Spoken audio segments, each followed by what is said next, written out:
Hi everyone, welcome to our first ever episode of the Mustang Mindset. I'm Kylie. And I'm Jo, and we wanted to create a podcast to give a platform to Cal Poly D1 student athletes to give them a chance to share a bit about them both on but also off the field. And what better way to start our podcast than having the amazing, intelligent, and some of the best defenders.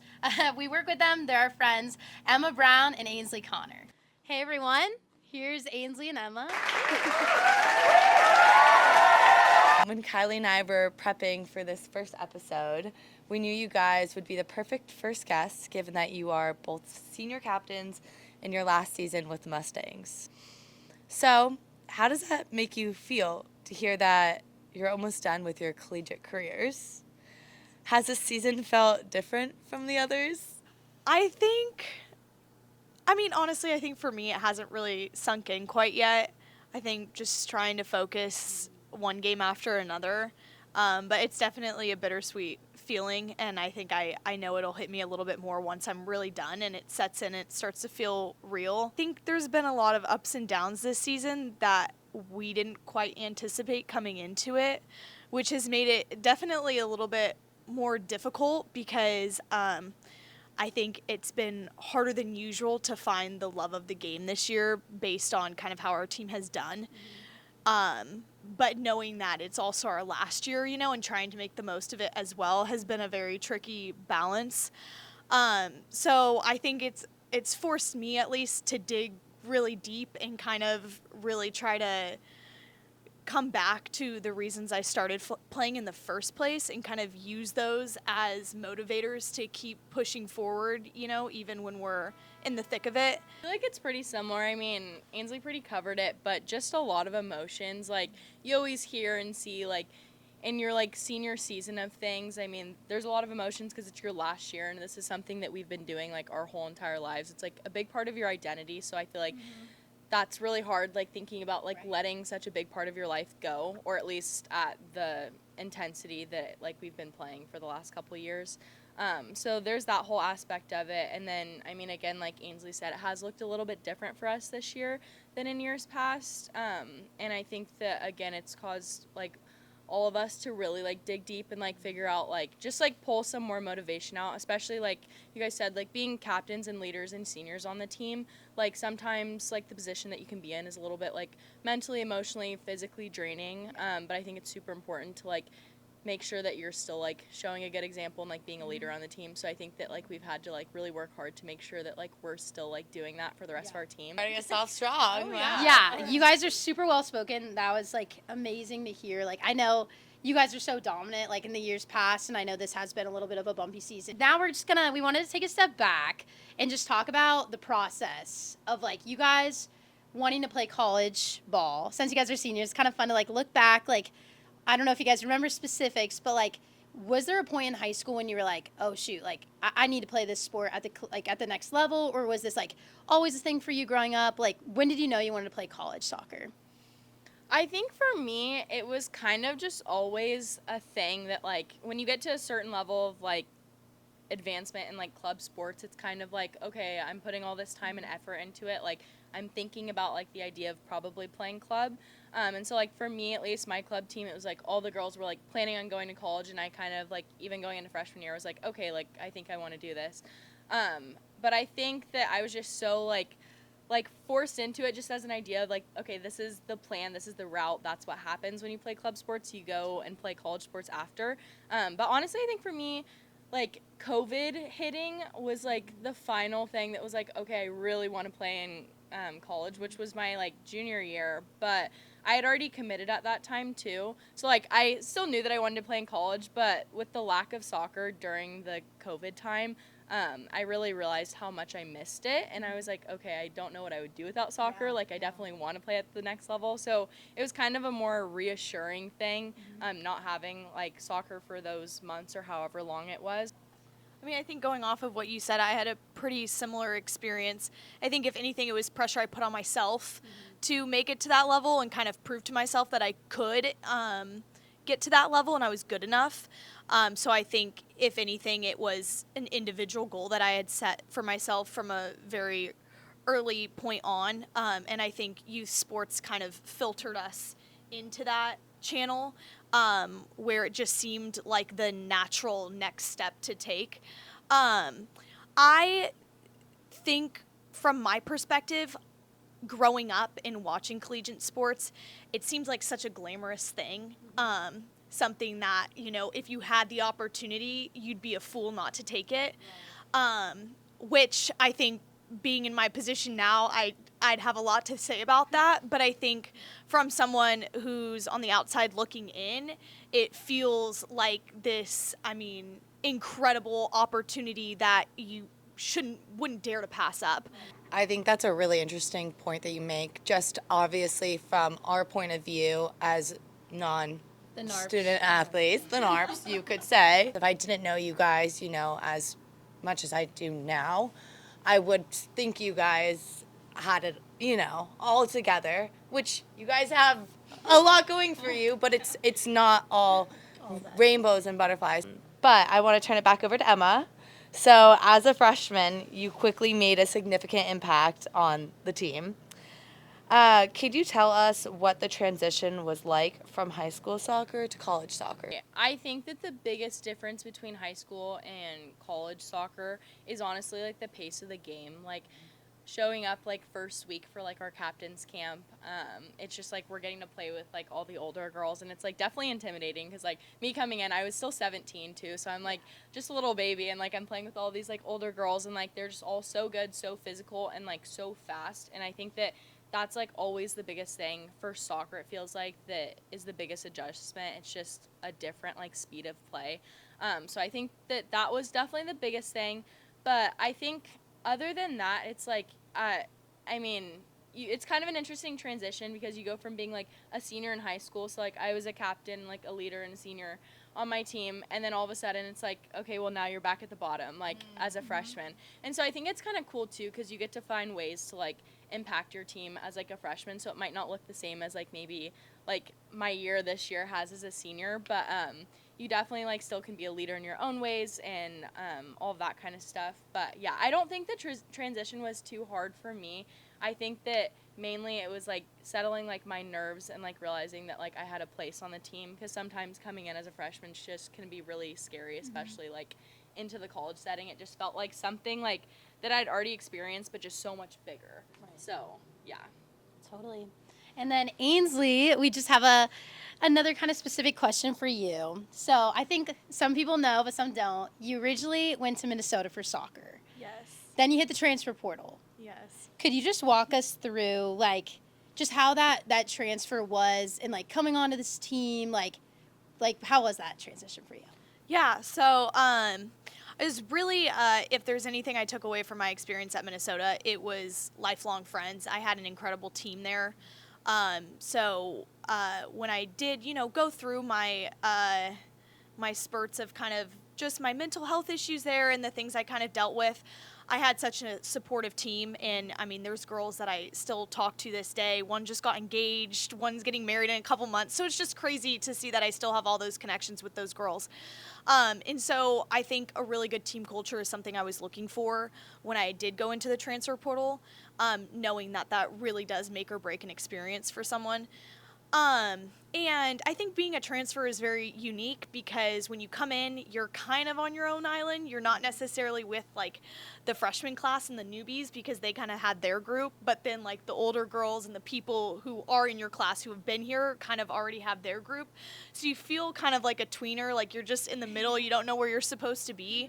And so I think that's sometimes difficult. But for me, I had such a seamless transition in a way. I think the culture that you guys were building here was really, really healthy, especially with that upperclassmen, that senior class that was here when I came in. They were really the class that was kind of able to turn it around and just make sure that every single girl, no matter their class, no matter their age, no matter, their role on the team, had a positive experience. And that was really important to them. And that was something that was instilled throughout the entire team. I know it's a hard thing to talk about, and you guys can just say whatever you're comfortable, but if you don't mind just talking about like your mental health, like through your college, like athletics, and kind of like like, just if you could just talk through like how that's been and like how you've kind of dealt with like, the balancing of your busy schedules and all that stuff, like just mentally, if you don't mind just talking about that really quick. Yeah. I mean, I don't even know where to start with that. I feel like there's definitely always ups and downs, especially this year. There's been a lot of ups and downs. But mental health is just like a huge thing in sports. I think that talking back about the glamorization of like college sports or professional sports, anything, like it's always seemed so cool and it's very glamorized and it's like, wow, like they're doing amazing things. And I think that like our club teams prepare us for the physical aspect of college sports, but I don't think that anything can really prepare you for the mental and emotional aspects of sports. The pressure, the wins, the losses, the playing time, like all of it. It's just a lot to deal with, and then of course you add school on top of that. And it's definitely a lot. And I think that, like, for me at least, like, I've gone through phases where I've had better moments, I've had worse moments. I think I just am surrounded by, like, such great friends and family that, like, I often find myself, like, leaning on them, like, in my lower moments. And so, like, even whether that's, like, literally a phone call home to, like, my dad or something and just, like, venting and ranting and having people that are, like, just constantly lifting me up is super helpful and important. And I think that another thing, I would say, at least specifically for this season, because again we've had kind of a bumpy season, and that's been a little bit like rough mentally and emotionally. But I think being able to like separate like the sport from like you as a person and like separate that from your identity has been super helpful for me, because like when I think of myself, like, I'm like, okay, I played soccer for so long, it feels like soccer, like, kind of defines me, but, like, it doesn't. Yeah. And, like, something that someone told me is that, like, soccer doesn't define you, but if it did, it would define you well. Like, the fact that I am here, like, as a soccer player and playing, like, a Division I sport is, like, already so much success in itself that, like, I have to, like, learn to be okay with, like, maybe, like, things not always going my way. And I feel like that can kind of take a pressure off of things and just like, again, allow myself to know that like I'm worth so much more than like just a D1 sport. So I think that that's been super helpful for me. But again, like it's always like ups and downs, highs and lows, and like nothing's perfect. But again, I think just kind of like having that as a mindset with like additional support from like friends and family has been really helpful for me. So Em couldn't have said it better herself. I think every player, every athlete is so different and has a much different experience, and I think that's dependent upon so many factors. I think for me, my time at Minnesota was definitely a low. Some might say I reached rock bottom. But the great thing about rock bottom is the only way is up. So, but I think like there are really hard times being an athlete, and I think it's very telling how you respond to that. And I mean, I think some of the hardest things I'll ever do in my life are going to be in these past 4 years. And I have to look and kind of gain perspective and know that, I mean, all of these things have prepared me so well for when I really, face some really tough things in the future in my adult life. But I think the biggest thing for me that's taken me a really, really long time to learn, and I'm still learning. I'm not perfect at it by any means, but I think to just take a step back and gain a little bit of perspective. I think especially with female athletes, very rarely are we playing professionally after. A lot of times we're looking to get our degree and move forward, in our career, move forward in life beyond the world of sports. And so to just kind of remind yourself that these 4 years are such a minuscule component of your life in its entirety is really important. And I think sometimes you can get really caught up in the moment and forget about that. And, getting benched or not getting a certain amount of minutes in a game can feel like the end all be all. And to just try and be at least conscious of it and aware, to take a step back and be like, I'm not even probably likely going to remember this game in 2 years, Yeah. Like this is so insignificant in the grand scheme of things. I'm playing a college sport, like Emma said. I'm, successful in the classroom. I have lifelong friends. I'm fit. I'm healthy. I feel good. I have, a great support system. Just kind of taking a step back and trying to look at it from, I guess, a broader perspective has been, I think, the biggest help for me. It's such a small thing, but it's so hard to do. So I think just trying to take steps towards doing that and knowing that there's so much more to life, and that, the playing time and the decisions that the coaches make and all of that little stuff, those aren't going to be the takeaways that you get from being an athlete. That is like such great Agreed. advice. I feel like, yeah, do you think that this is talked about enough, like in your team and within other athletes? Like, do you see this, like, I know Aynsley doesn't have Instagram, but that's another story for another day. Yeah. But do you see that being pushed enough, or is that kind of a part of why, you thought before you did sort of enter your collegiate careers that it's so glamorized because, it's not as talked about? Or, are there more conversations being had? Obviously, with your team, you said, like, mental health is more prioritized than others. But is there something that you hope to see maybe shifted in the future of, like, the college athlete lifestyle and conversations? I think we've both seen, even in the time that, like, we've been athletes, that there's been much more of a call to action for, mental health within sports among athletes, which is awesome. And I think there's been a huge shift in interventions and actions to try to combat kind of the things that we struggle with. But I think more than anything, I guess, for me and what I wish that maybe I had is just kind of preparation going into college, being able to know those things before.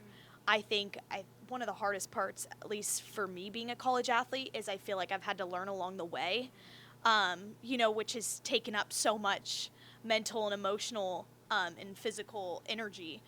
And so I think maybe trying to find a way to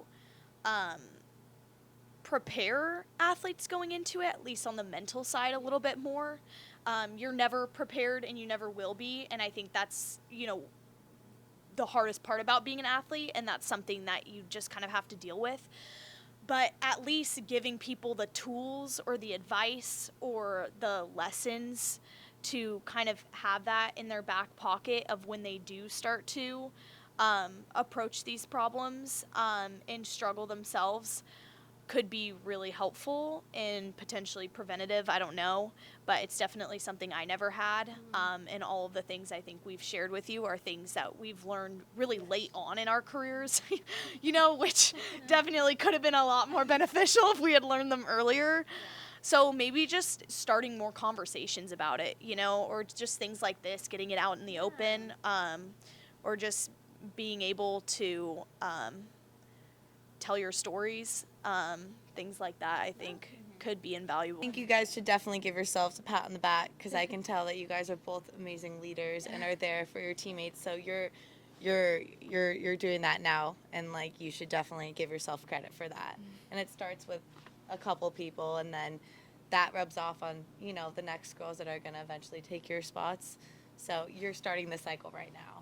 Small wins, ladies. Small wins. That's been our motto for, like, the last 2 months. Love it. It's really working. It's working. You gotta appreciate everything. Yeah. Like, Let's take things off the pitch a little bit. And Kylie and I kind of wanted to know what you guys like to do outside of soccer, maybe that, keeps your feet on the ground, things that help you separate yourself from just feeling confined to or defined by your sport.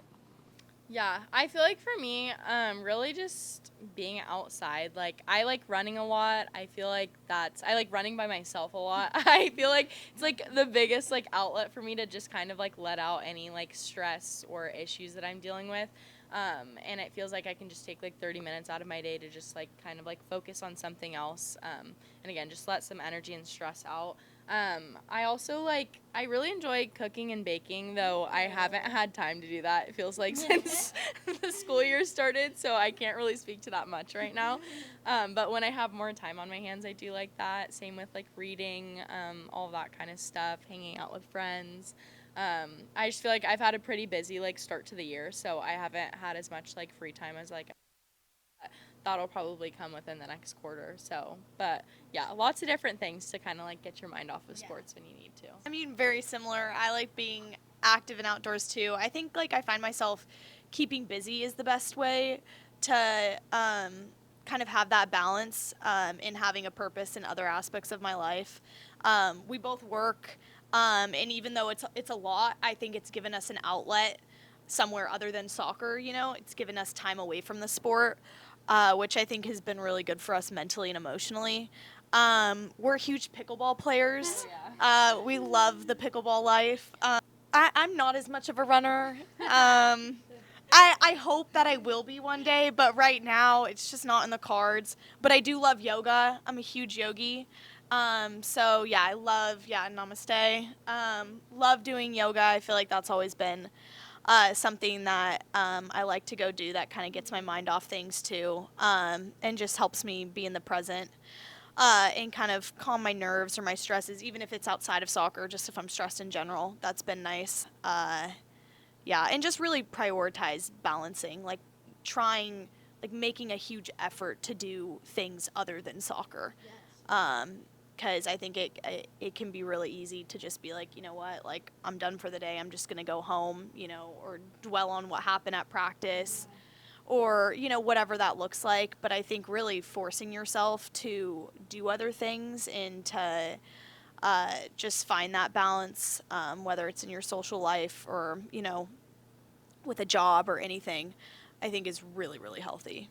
Before I get to the next question, what is your favorite pickleball course or court that you've gone to yet? I feel like we agree on this, but I don't know. But the Shell Beach courts Those are that pretty nice. overlook the ocean, sunset, Great view. Can't great beat it. vibes. You can't really go wrong. So pretty. Yeah. Getting in the kitchen. Exactly. I'm not a out huge there, fan of yeah. the rec courts because it's if I'm gonna play pickleball, I want to do it outside. No. Why would I do it inside? Get tan and play. Yeah. Are you planner people? How do you make sure that you give yourself that mental break from soccer, the soccer life? Yeah. Trial and error. I know it's a great question. I don't know. I think sometimes it feels like you can never escape it in a way, especially during season. It's just so hard. It feels like everything revolves around that. So like I said, I really like to keep myself busy, even on game days. If we have a 7:00 game and we're here all day, I like to work, go to a coffee shop, go for a walk, just really keep myself busy. I think hanging out with friends is also a great distraction. But yeah, honestly, I find it really difficult. I really try my best. But you've got a better answer. I don't know if I really have a better answer. I agree. I think it's about balance. I mean, this has probably been the busiest quarter that I've had in a while, but my classes are just stacked. And then I've also been working and then in season, so it just hasn't been a great lineup. Right. But I agree. It's about balance. You find little moments or times in your day to do something to give yourself downtime, whether that's sometimes I'll be studying in my room and I'll turn on one of my favorite shows just for background noise. Anything that you can get totally. To kind of give yourself that extra peace of mind, I think is good. Ooh. I want to know, what is your greatest motivation? When you are waking up and you're God, I got a long day ahead of me. What is something that you're I'm just going to put my head down and get to work and do it? Okay, I mean, on a less serious note, because yesterday I had I had a really long day, and I genuinely woke up, and I had 2 midterms that I was studying for. I woke up early to study before practice, so I'm up at 5:30 trying to study, and I literally woke up and I was I can't wait until I get to go to bed tonight. I was getting it over with. yeah, I genuinely was like, I need to like get through my day. I need to get through these classes. I need to get through practice weights. I need to get through my test, and then I'm gonna go home. I'm gonna watch Dancing with the Stars, and I'm gonna go to bed. And so like that was my motivation for the day. Yeah, sometimes, and I know that you do this too, but sometimes if like I'm having like a rough like couple weeks or something, no, I'm just like, okay, well, I shouldn't order this. We're both big shopaholics. I'm like, I shouldn't order this, but I'm going to because I feel like I deserve it. So retail therapy is a huge one. Okay, doing the hard things is probably gonna like make me a better person. No, like but there's it's that really stuff the too. little But things. it's It's hey, little hey, things. small wins. Yeah, small ones, exactly. And I mean, I Aynsley. think like Breakfast sandwiches. reduced fat turkey bacon sandwich from Starbucks, right? Sponsor her. Today, 10 Times times two. better. Starbucks, if you're watching, please. Added in the I think like the one other thing that I was thinking of is just like you gotta laugh about it sometimes. Like, Yeah. sometimes it's just you gotta look at it and be like, it's just not that serious. Like, you know, sometimes that's how you gotta look at it. Like, if there's nothing else, it's just, you know, this is funny. One day I'm gonna look back on this and I'm gonna laugh, and it might not be laughing right now, you know. But it's a small but, thing in the grand yeah. picture, as you already said. Exactly. It's such great advice. Like Yeah. I'm taking that. That's Yeah. great advice. Trial and So- error, but Trial you and know, error. sometimes it's just you just gotta laugh about it. Although we wish we could hear them all, can you share one of your favorite memories together? One soccer related and one not soccer related. Okay. I'll go soccer related. Okay, I would say it's more so like an elongated memory. But ever since beginning of junior year, right? We've had a handshake that we do at the beginning of the first half and second half. And so, yeah, it's just a pregame ritual, and we love it. And so that's like the memory I think about. Will you show it to us? Say that. Pretty please. It's only right. Ready? It's only right. Ready? Oh, one-handed. Oh, Okay, wow. And then a non-soccer memory. Honestly, the summer was just really fun. We both decided to stay in slow, and we were working, and we worked together. So we kind of spent just like every day together, and would just do different things. What did we even do all summer? It was just dinner. Yeah, it was just a lot of quality time. Hang out in Shell, play some pickleball, play pickup, train for fall season, the beep test, all of that kind of stuff. Yeah, a lot of work, but just a lot of quality time this summer. So another elongated memory, but yeah. Knew it or not, ladies, you just gave our viewers a taste of what the Mustang mindset looks like. Thank you for taking the time to join us, Aynsley and Emma. Mic drop. Mic drop.